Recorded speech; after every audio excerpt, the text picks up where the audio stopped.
Hey guys, Keirabug here. Welcome back to my channel. I got asked a question of how I got into anime, and I also got requests to have story videos where I just tell brief stories. So I'm gonna tell you guys how I got into anime. So it kind of goes way back. Like, I did the math and it's 17 years that I've been into anime, and that makes me feel really old. But I'm 24 years old, in case you didn't know, and I got into anime when I was 7 years old. It was actually probably the first thing I ever got into, period. Actually, that's a lie, because I got into Land Before Time films before that, but that's kind of, yeah. Land Before Time was my thing when I was a little girl, and then when I turned 7 years old, I saw Dragon Ball Z and Sailor Moon. When I turned 8 years old, I started drawing. So I would draw mostly Sailor Scouts and Powerpuff Girls. And then I started drawing like Dragon Ball Z and stuff.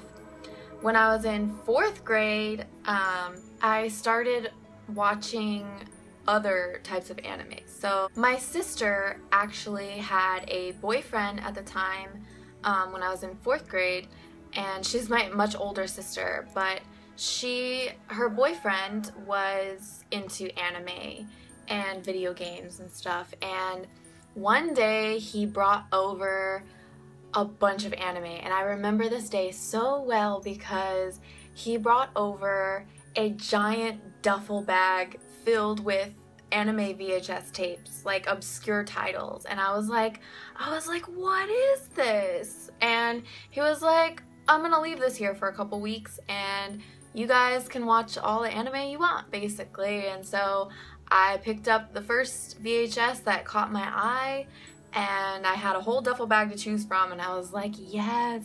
And so I picked up Ruin Explorers, and this was the first anime title that I watched besides Dragon Ball Z and Sailor Moon. And I would actually not recommend this title in particular. It's kind of, it's just not really that entertaining now. Like, I rewatched it and it's just not that great, but it has a huge nostalgia factor for me, and I love the characters, and in particular, I love the opening and ending themes of this anime. This anime's opening and ending themes is actually the very first Japanese song I ever memorized. And I was like 9 years old at the time, so I was so proud of myself. I was like, wow, like I can sing in Japanese, and yeah. Check it out if you want to watch very short, simple anime, and it brings a lot of nostalgia back. So basically it was a whole duffel bag full of a bunch of anime, and then from there I just kept watching all the great titles from back then. So because of this, I still hold these old school titles close to my heart. I definitely think that anime was just different back then. Not that it's bad now, by any means. I freaking love, you know, the new stuff, but I'm very partial to the old school anime that I grew up on. Let me know if you wanted me to do like a review series where I kind of like review some of my old school favorites, so that maybe if you've only really seen like all the newer animes up to a certain point, maybe you might enjoy watching some really old school ones.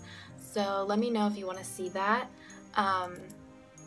But anyways, one thing I wanted to mention about how I got into anime was I think that my family dynamic had a lot to do with why I was so immersed in the anime culture, because I grew up with 2 brothers and 3 sisters, so that's 5 kids besides me, and they were all older than me, and they were all kind of already into what they were into. So I had 2 sisters that were really into sports, acrobatics, and then my oldest brother was just really, he's a decade older than me, so we didn't really have much in common there. Me and my brother, who is 4 years older than me, we were the ones out of all 6 kids who were home the most, and so we kind of spent the most time together, and therefore I was kind of a tomboy.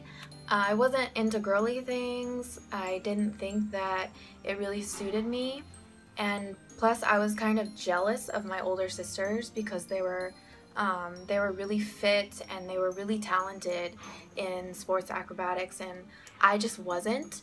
And there's nothing wrong with that, but I thought there kind of was at the time.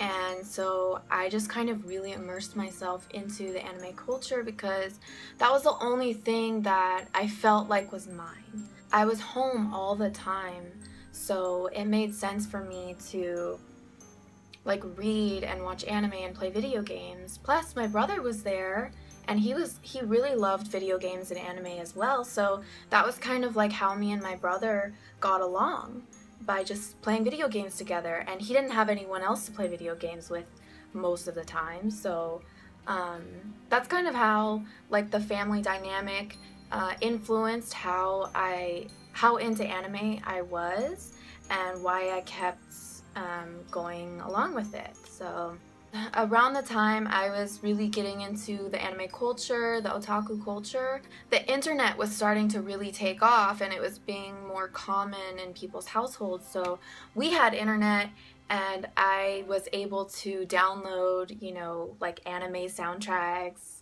and like anime music videos, and I also really got into J-pop at the time when I was about 10 years old. So I was just on the computer all the time, downloading stuff and going on forums, like anime forums and stuff like that. The internet, I think, really helped me get into like my own culture. Yeah, I guess you can say I was kind of brought up on the anime culture. That's my life. This video got a little bit deep, I feel like, but that's my story. So I hope you guys enjoyed that little story time with Keirabug. Let me know in the comments if you would be interested in me reviewing old anime titles that have a nostalgia factor for me. And also let me know if you like this story time. What other kinds of things would you like me to tell a story about? Yeah. So I will see you guys next time. Bye!